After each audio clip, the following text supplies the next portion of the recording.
Welcome to The Explainer. Today, we're diving into a really fundamental concept in machine learning, clustering. It's this amazing technique that basically lets machines find hidden patterns and natural groups in data, all by themselves. All right, so let's set the stage. Imagine you have a literal mountain of data.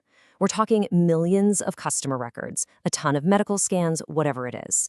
But here's the catch. None of it has labels. No tags, no categories, nothing. It's just a giant, chaotic pile.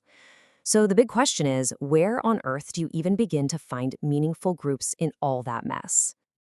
And this quote from our source material just nails the problem, doesn't it? It's so easy for a computer to just slurp up every single web page on a huge university website. But then what? Think about the mind-numbing amount of work it would take for a human to read every single one of those pages and tag it with a topic. We're talking an absolutely massive, probably impossible task. So if labeling everything by hand is a total non-starter, what's the alternative? Well, the answer lies in this whole other side of machine learning called unsupervised learning. You've probably heard of supervised learning, right? That's where you feed a machine a bunch of examples you've already labeled, like pictures tagged cat or dog.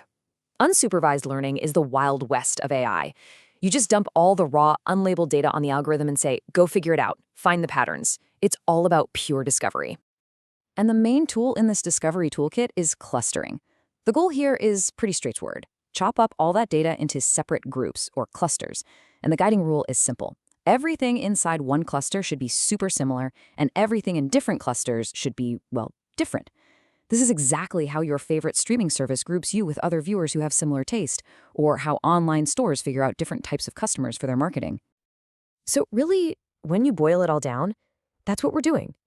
We're outsourcing the job of finding categories to the machine. We're telling it to look at this huge mess of information and tell us what the hidden natural groupings actually are. Okay, so we've got the what and the why, but how does an algorithm actually do it?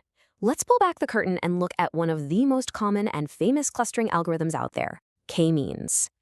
The way k-means works is actually pretty cool and, kind of intuitive. First, you just have to decide how many clusters you want to find. We call that k. The algorithm then just plops down k's starting points, or centers, completely at random. Then it goes through every single data point and says, okay, which center are you closest to? And assigns it to that group. For step 3, it looks at all the new members of each group and calculates a new center, basically the average spot. And then it just does it all over again. It repeats steps 2 and 3 over and over and over, shuffling points and moving the centers until everything settles down and the groups stop changing. So what's the algorithm trying to do with all that repetition? What's its ultimate goal? Well, it's trying to minimize something called the distortion measure. Now, that sounds technical, but you can just think of it as how spread out or sloppy a cluster is. The goal is to make each cluster as tight and compact as possible. It's constantly trying to pull everything closer to its center. Now, k-means is a fantastic tool. It really is. But it's not magic. It's important to understand where it falls short. So let's do a quick reality check on its imperfections. Our source material highlights 2 big ones. First is sensitivity. Remember how those first cluster centers are placed randomly? Well, that means that where you start can really change where you finish. You could run the same algorithm on the same data and get slightly different results. Second, k-means makes what we call hard assignments. It forces every single data point into exactly one box. But reality is messy, right? Some data might naturally belong in between 2 groups. Other, more advanced methods can give probabilities, saying a point is maybe 70% in cluster A and 30% in cluster B, which can be a lot more realistic. But hey, even with those limitations, you just can't deny how powerful this is. I mean, look at this. You start with what is basically a cloud of static, a chaotic, unlabeled mess. It's just noise.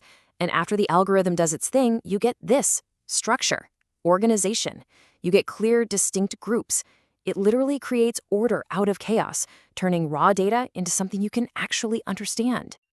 So, what's the big takeaway here? Why should you care? Because we live in a world that is just drowning in complex data, and clustering gives us this powerful lens to find the hidden structure in all of it automatically.